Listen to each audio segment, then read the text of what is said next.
So I've got something interesting on the docket. A class analysis of communism, but it's not what you think. It's not the proletariat and the bourgeoisie. It is the warrior, priest, and merchant. Class analysis of communism. I probably mentioned this before, but maybe just slap a little title on here. Class analysis of communism. And we'll see. Maybe that'll perk up some ears. You get some people saying, "Ooh, I like communism. I like class analysis." And then, bam, you surprise them. Bam, it's a tripartite class analysis. I want to think of maybe some analogous terms to the warrior, priest, merchant, something that might make sense to someone who is, when you hear those, it's like, what are you running, a D&D campaign? Are you role-playing? What is this ancient history? Like, class analysis, like, that doesn't matter. What matters is if you're rich or poor. It doesn't matter what station you occupy. So maybe to put it in a more fundamental way, the Greek word thumos, I think, relates probably most closely to the role of the warrior. Logos is thought to be connected to the priest because of Christianity. Although you could say that Christianity was an urban religion and therefore a result of mercantilism. So, what would be the right thing there for the priest in the purest sense? Would it be logos? Or would it be something else? Would the merchant really be logos? Logos meaning symbols and money and moving things around and salesman tactics and relativism and things of that nature. So you have your ethos, I think, is really what goes best with the priest in terms of the three Greek terms, thumos, ethos, and logos, corresponding to the three parts of the brain stem that deals with the most basic physical functions, keeps you alive, the heart, the lungs, and then you've got your emotional system, where you get your ethos from, right? It is wrong to covet your neighbor's wife. It is wrong to steal. It is wrong to do this and that. And you can, after the fact, sort of justify these things logically, as people do. But ultimately, a person's ethical behavior usually doesn't purely come from some kind of sociopathic logical structure. Like, if you say someone is a nice person, well, they could be some sociopath saying, well, if I'm nice, then I'll get more things out of other people. Or it could just be they want to be altruistic. They have a feeling in them that they want to be nice. They want to be kind. They're sensitive to others. They have that sensitivity, that they are perceptive emotionally. They are empathetic. They can feel what others feel, and they want to be good to other people. So that is sort of the priestly role. And then you've got the merchant, the logical function, the rational function, just picking things apart, trying to maximize profits. There's no emotion left in that, in the thing itself. The emotion comes in what you can buy with it. You can buy women and booze and fancy things and artwork and whatnot. So the end result justifies the means, but the means, which is you're slouched over a desk in a cubicle in an office in a bank, and you're moving investments back and forth and numbers, and you're doing this really tedious analytical work, which in itself is not fun. In itself, it's not enjoyable. Whereas warfare in itself is fun. Sports in themselves are fun. Being kind to people is not necessarily fun, but there is something like deeply rewarding about being kind to people, showing love to people. So the warrior and the priestly function are like in themselves self-rewarding. Like there's an internal mechanism that makes us love those actions in themselves. Whereas for the merchant doesn't necessarily like having to go to work, and he doesn't necessarily like the analytical side of his job, working in a cubicle, working with numbers. He doesn't necessarily enjoy that viscerally, but he does enjoy the payoff. He does enjoy the money. He does enjoy the power. He does enjoy the status. So we've got that tripartite system. You can relate it to the Greek thumos, ethos, logos. But maybe there's a more modern, more modern parlance we could use to fit these three classes into that would not be so alien to someone maybe with a communist, Marxist, dialectical, materialist background. I'm trying to think of what that brainstorm, what that might look like, or what that might sound like. You know, you've got Myers-Briggs, you've got INTJ, then they have like the 4 personality types, which are sort of based off the 4 humors.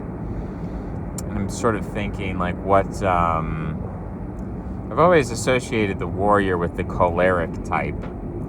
Aggressive, outward, extroverted, and maybe the sanguine with the priestly type. And then you've got your phlegmatic, which is maybe like a Scrooge.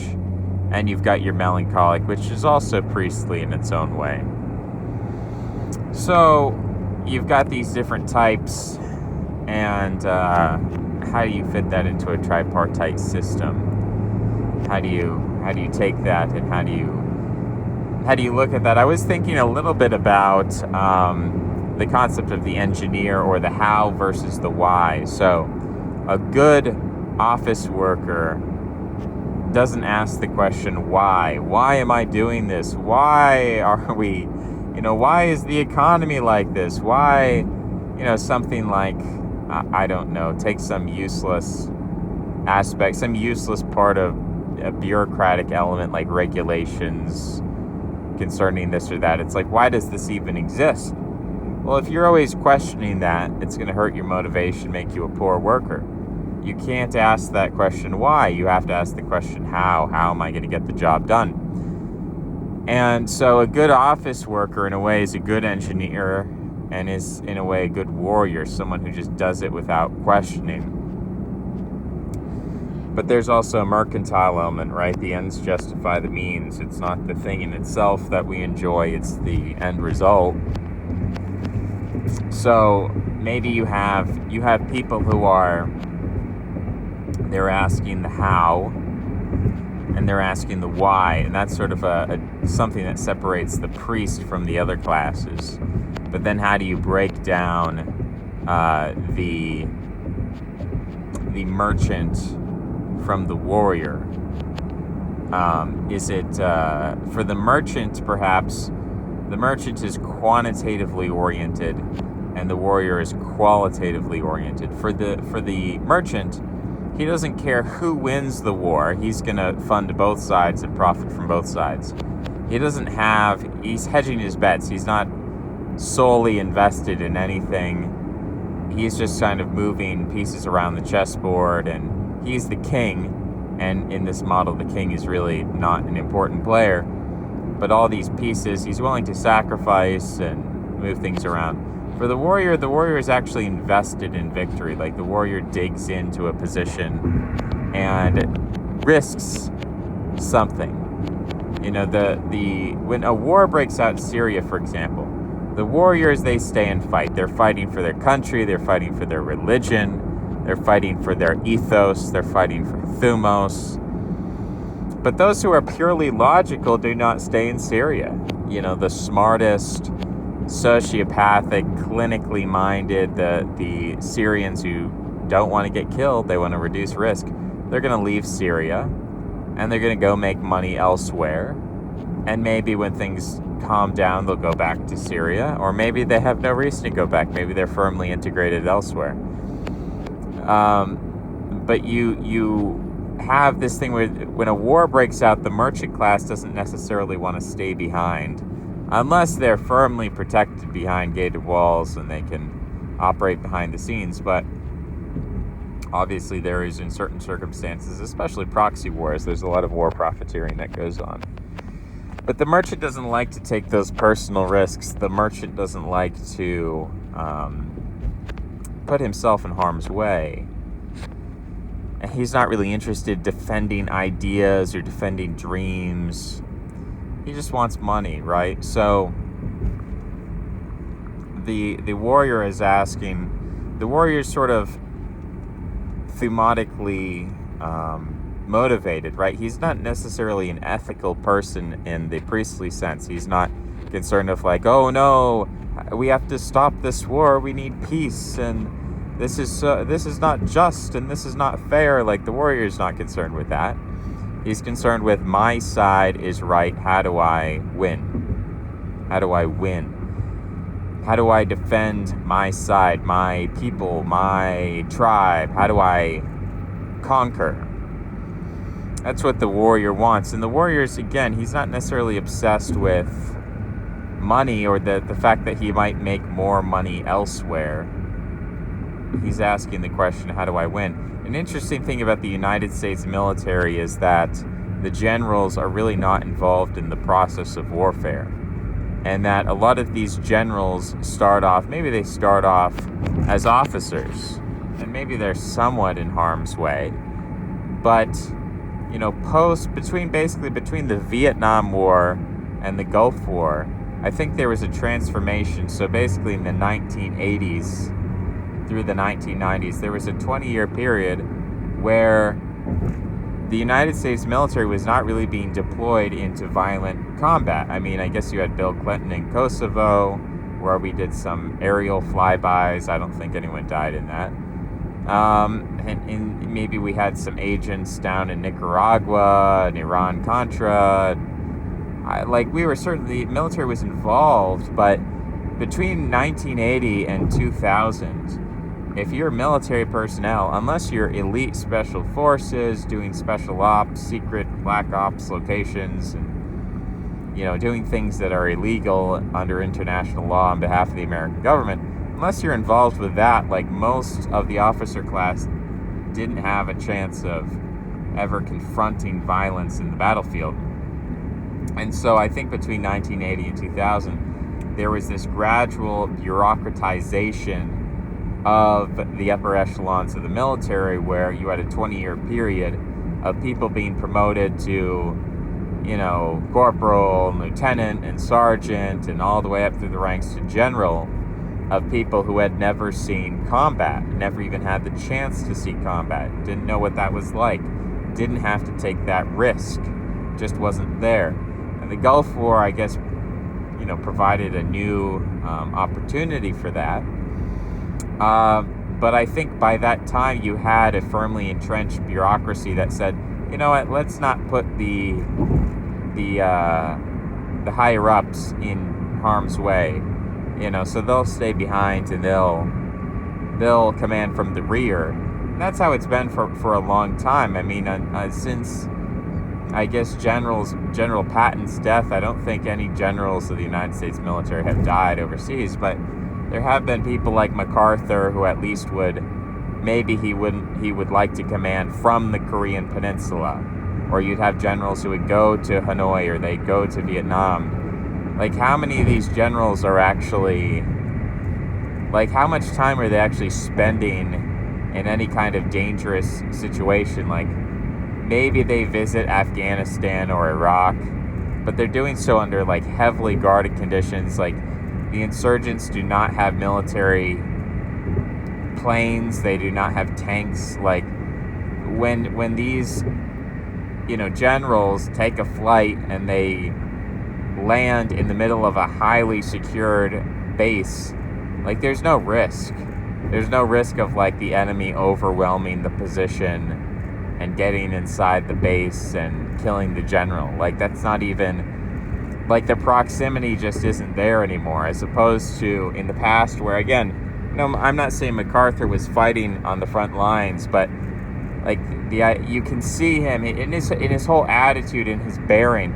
Like even if he himself didn't incur that kind of danger, there was still that legacy of World War II of like the general advances with the army, and he puts himself close to the action. So even if, again, it's not like a logistical question of like, what was the percentage chance that an American general would die in the field of battle between, 1940 and 1950 or 1950 and 1960. I'm not so much asking that question, although I think at some point, like, you do have to go back to that question at some point. But it's almost like psychological proximity. Like, there's a difference between, I guess, watching a lion kill a gazelle on TV, and then there's a difference between that and watching a lion kill a gazelle in a zoo, and then there's a difference between that and watching a lion kill a gazelle while you're out on the savannah, like in an armored vehicle, and then there's a difference between that and like you're biking down the street and all of a sudden a lion jumps out of the woods and attacks a gazelle. Or, you know what I mean? So there's like different types of psychological proximity to violence that we perceive and we experience. Whether or not that translates into like marginal risk and actual danger is something different, but it has something to do like with perception, how that changes your psychology and changes the incentive structures of organizations. And so I think that from 1980 to 1999, there was a huge psychological shift in the upper echelon of the military in the United States, where they were like, we are not really warriors anymore. We are bureaucrats. We are pencil pushers. We are regulators. We are pork barrel spenders. We are lobbyists on behalf of the military-industrial complex. Like, we're bureaucrats. We're making deals. We're interacting with politicians. We're interacting with huge sectors of finance in the economy. Like, it's no longer a man of the mentality of like, I am with the troops and I am concerned about their death. It's like, I feel like the way that the upper brass in the military think about their troops is not as like a band of brothers.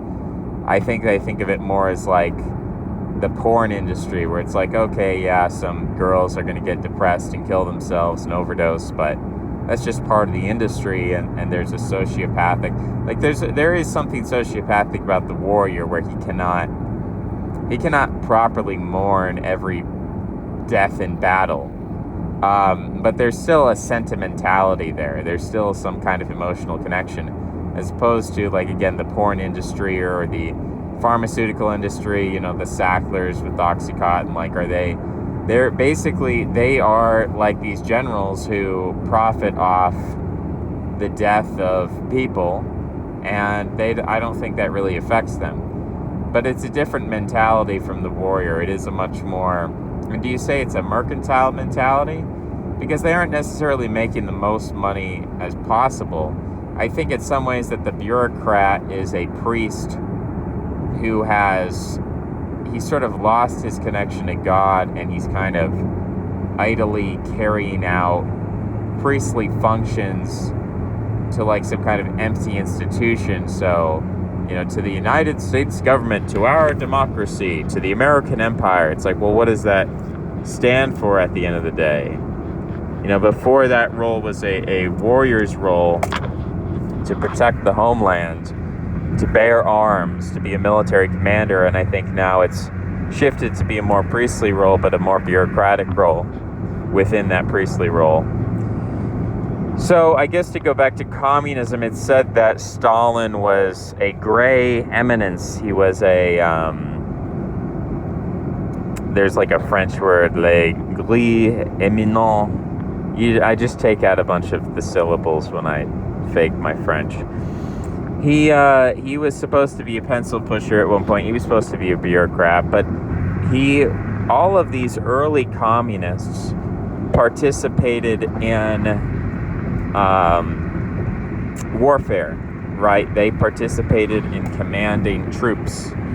Stalin did this, and Trotsky did this, and So they were all, to one extent or another, they were like in the thick of it. They were like, we're fighting not just for communism, but if we lose, we're going to be executed. So it was a kill or be killed situation. And that's very different from, like you're investing in stocks, or you're a priest in a church or something like that. There is this warrior element, I think, of early communism or Soviet communism, especially Stalinism. And that psychological aspect creates an incentive structure that ultimately leads to Stalinism deviating from maybe the original purposes of communism. And so you have people like Bernie Sanders who are like, I don't agree with Stalinism. And the same thing with Castro. Like, Fidel Castro and Che Guevara were warriors. Like, they fought to conquer the land. They fought to claim it as their own on behalf of the people. But still, the struggle that they went through meant that a lot of these early communist societies were ruled by a warrior caste, by people who were challenged by fire and steel and blood, and they had to deal with that, and that was a selective process, and only people who were capable of succeeding under those hypermasculine conditions could live on. I mean, they even talk about like, oh, well, the communists, they had like women's brigades, and it's like, who were those women? They're these hyper-masculine women, right? They cut their hair short and they pick up their rifle. Like, in the rare examples where that did happen, there was a hyper-masculine element to that, regardless of like biological sex at birth or something like that. So yeah, it creates this warrior psychology, and that creates like a dissonance between the ideology of communism or the purpose of it, or where it develops. Like when Marx develops communism, Marx is not a warrior, he's this priestly theorist. And so like pure Marxism, pure ideology, like pure Trotskyite Marxist concepts of like sexual liberation and all these things that later people like Lenin and Stalin and Castro and Guevara, they kind of roll those back, and they're like, being gay, I don't know if that's what communism is about, when of course, like in an etymological, theoretical, priestly sense, that's exactly what communism is about. But there's this paradox and hypocrisy that results because at the end of the day, ideas cannot sustain themselves. This is, I guess, my anti-Hegelian aspect, where there's like I think it's an American Revolutionary War quote. It's supposed to be like, I think maybe Paine wrote this, or Locke, I don't know, one of these liberals said something like, you cannot defeat an idea with an army.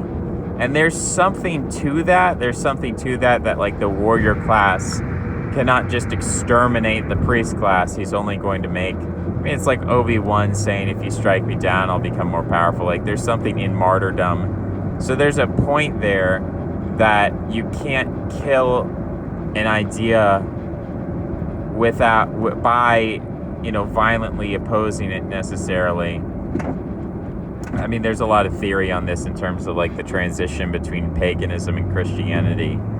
People saying, oh, well, paganism would have lived on if they just left us alone. It's like, well, it's not how history works. But anyway, that's sort of a sidetracking comment. The main point is that ideas cannot sustain themselves on their own. Ideas are the result of incentive structures.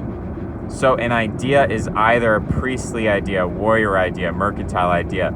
The ideas come from psychologies. So in a way, like, Jesus is more important than the doctrines of Christianity. Like having faith in Jesus, loving Jesus, accepting Jesus as a person, as a psychological archetype, Jungian archetype, whatever, however you want to think about that, a literal human being or literal God, or however you conceptualize Jesus, like almost the person of Jesus and the type of Jesus and the like the mythic consciousness structure. And maybe I'm using that word in a different way from the Gebserian sense of like we talk about, or like the myth of the personality, the myth of the person, the myth of the soul,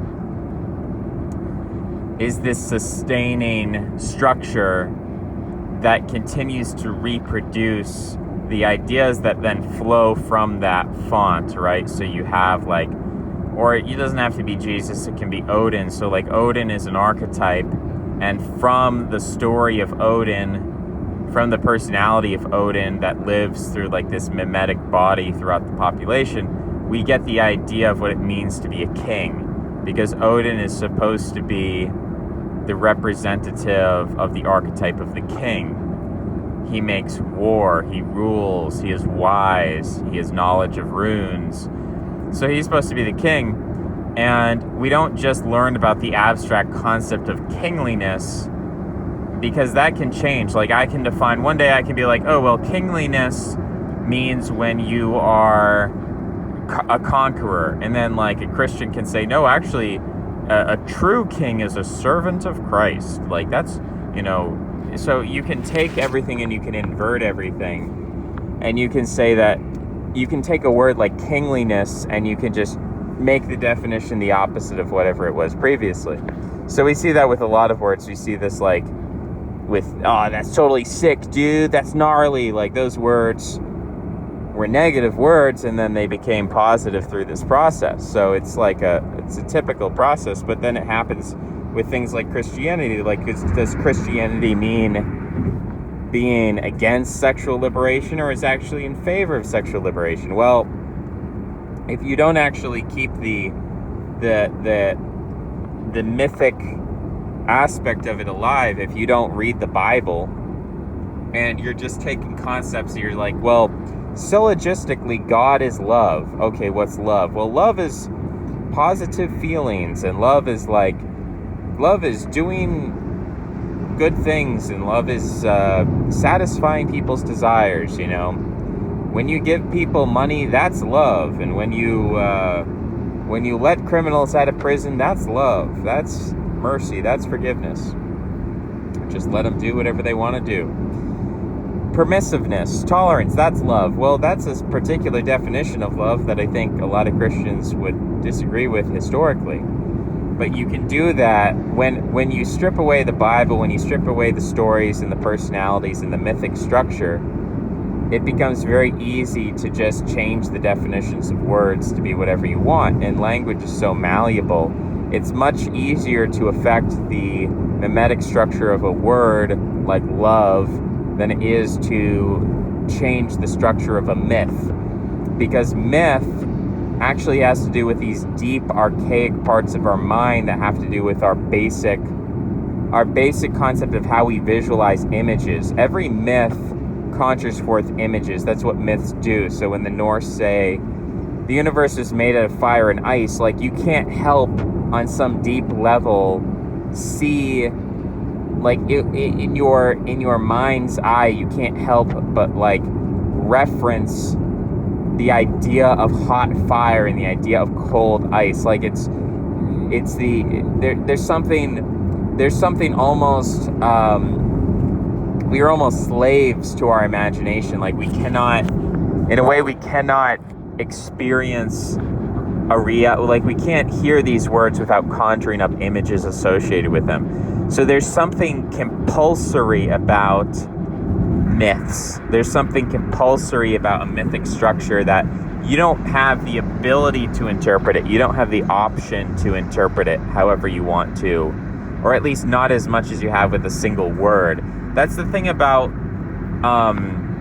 a mercantile mentality, is that they like equivalence. They like this is the mercurial personality, the idea that you can take something and exchange it. Whereas the mythic, like more priestly, and even you can say more warrior-oriented conception is that everything is like for the warrior, it is what it is. Like, you get onto the field of battle, and like there's no illusions. Like, you either kill or you are killed, and it's very visceral, it's very visual, it's traumatic, it's loud, it's crazy, it's insane. People are screaming, people are dying, people are bleeding. There's almost like a orgiastic, Dionysian, Maenadic frenzy to it. Like, it's almost, the question of which came first, violence or sex. I mean, they almost become indistinguishable at the blood. Why do we call it bloodlust? We have this old English word, bloodlust. So on a deep etymological level, there is this understanding or acknowledgement that sex and violence are connected. And so there's something very visual and visceral about like the originary warrior scene, like the scene where the warrior is born, the battlefield. And for the priest is, again, this bridge between the warrior and the merchant in a way. And the priest still has mythic structures, and these mythic structures are still visual, but they might not be as orgiastic and sexual and violent. They might be a little more clear-cut. They might be a little more, okay, we're going to have a 3-act drama or a 5-act play or something like that. They're a little more distinct and understandable, and the signs and signifiers are encoded in a way that is like a one-to-one. Like, you've moved on from the magical consciousness structure, which is the warrior. Like, the warrior is in the flow state. Like, the warrior is doing magic. He's doing magic on the battlefield. He's enchanted.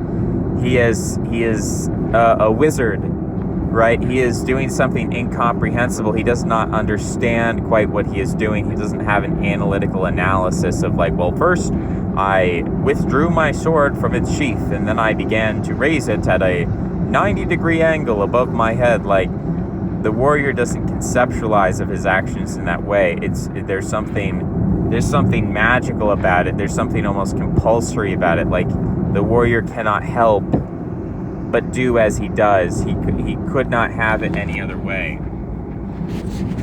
And the priest is still visual, but when you get to the merchant, like, the visual aspect of things kind of starts to disappear. So where was I going with this? The question of communists, warriors, priests, merchants. I think when communism wins World War II, it loses its connection with the warrior spirit, and that's why it collapses in on itself by the time you get to Gorbachev. So that's the roundabout and also short and sweet. If you extracted all of the parts I talked about communism, it'd be a very short video, but then we sort of got into tangents about other things. That's it. Thanks for listening. Talk to you next time. Bye-bye.